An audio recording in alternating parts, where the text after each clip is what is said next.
దిశలో చక్కదనం బయటకు వచ్చింది. ఇదిగోండి 100 కోట్ల స్కామ్ అట. బతుకమ్మ చీరల స్కీమ్లో భారీ అవినీతి. నిన్నంటే చెప్పిండు కేటీఆర్, నువ్వు చేనేతలకు ఏం చేసిండ్రో 6 నెలల్లో కాంగ్రెస్ ప్రభుత్వాన్ని అయిపోయా చక్కదనం బయటకు వచ్చి ఇవాళ. నేను చెప్తానే ఉన్నా, నిన్న కూడా చెప్పిన, మీరు బతుకమ్మ చీరల స్థానంలో సూరత్కి పోయి 100 రూపాయల చీరలు తెచ్చి ఇచ్చిర్రయ్యా, మీరు చేనేతలకు చేసింది ఏమీ లేదు, మీకు గత 10 ఏళ్లలో చేనేతలకు మీరు చేసింది ఏమీ లేదు, నేను నిన్న చెప్పిన.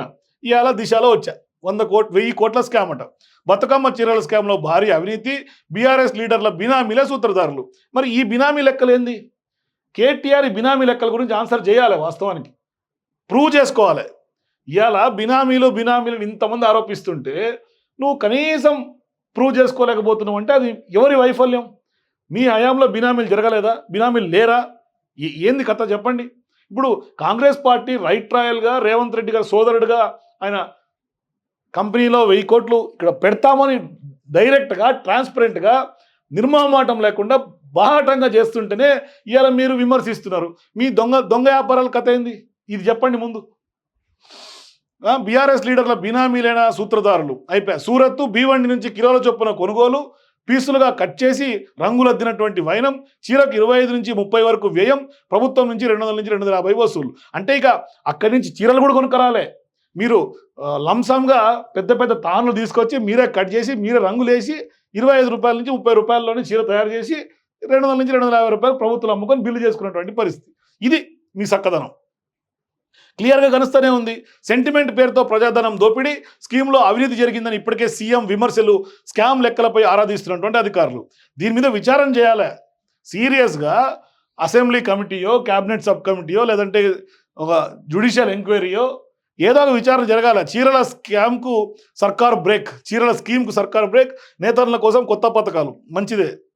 ఇదేదో ప్రభుత్వం నుంచి నేతరులకు ఏదో చేస్తున్నట్టుగా కలరింగ్ ఇచ్చి ఇంత స్కామ్కు తెరలేపింది బీఆర్ఎస్ హయాంలో. ప్రతి సంవత్సరం కొన్ని వేల కోట్లు చేనేతలకు ఏదో ఇస్తున్నట్టుగా ఏదో చేస్తున్నట్టుగా కలరింగ్ ఇవ్వటం, వాళ్ళు ఆమ్యామ్యాలు దొబ్బేయటం, ఇదే వ్యాపారం. సో ఇప్పుడు చూడండి, బీఆర్ఎస్ ప్రభుత్వ హయాంలో ప్రవేశపెట్టేటువంటి బతుకమ్మ చీరల స్కీమ్లో సుమారు 1000 కోట్ల కుంభకోణం జరిగిందని తెలుస్తుంది. ఈ స్కీమ్లో గులాబీ లీడర్లు బినామీలే సూత్రధారులుగా ఉన్నట్లు సమాచారం. ఇతర రాష్ట్రాల్లో తక్కువ ధరకు చీరలు కొనుగోలు చేసి తక్కువ ధరకు కొనుగోలు చేసినటువంటి దాన్ని చూపించి ప్రభుత్వాన్ని అప్పగించినట్లు ఆరోపణలు ఉన్నాయి. బతుకమ్మ చీరల స్కీమ్లో అవినీతి జరిగిందని తెలుసుకున్నటువంటి కాంగ్రెస్ ప్రభుత్వం స్కామ్ని బయట పెట్టేందుకు రెడీ అవుతున్నది. దీనికి సంబంధించినటువంటి లెక్కలు తీయాలని అధికారులను ఆదేశించినట్లు సమాచారం. 5 ఏళ్లలో 7 ఏళ్లలో 2170 కోట్లట. బీఆర్ఎస్ ప్రభుత్వ హయాంలో 2017 నుంచి బతుకమ్మ చీరల పంపిణీ పథకాన్ని ప్రారంభించారు. ఇందుకోసం అప్పుడు ప్రభుత్వం ఏటా 350 కోట్లను విడుదల చేసింది. అంటే మొన్నటి అసెంబ్లీ ఎన్నికల వరకు కూడా 2170 కోట్లు అయింది. నాకు తెలిసి దీంట్లో సగం కూడా చీరల కోసం పంచలే, ఇంకా సగం పైనే వీళ్ళు దొబ్బేసారు. ఇది వ్యాపారం అయిపోయి క్లియర్గా అర్థమైపోయి. 1000 కోట్ల స్కామ్ బతుకమ్మ చీరల స్కామ్లో బయటకు వచ్చాయి. గొర్రెల స్కాము, చీరల స్కాము, కాళేశ్వరం స్కాము, సుంకిసారా స్కాము, ఇంకెన్ని స్కాములు బయటకు వస్తాయి నాయన. మొత్తం మీ 10 ఏళ్ల భాగవతం అంతా కూడా స్కామ్ల మయమయ్యేటట్టుగానే కనిపిస్తుంది.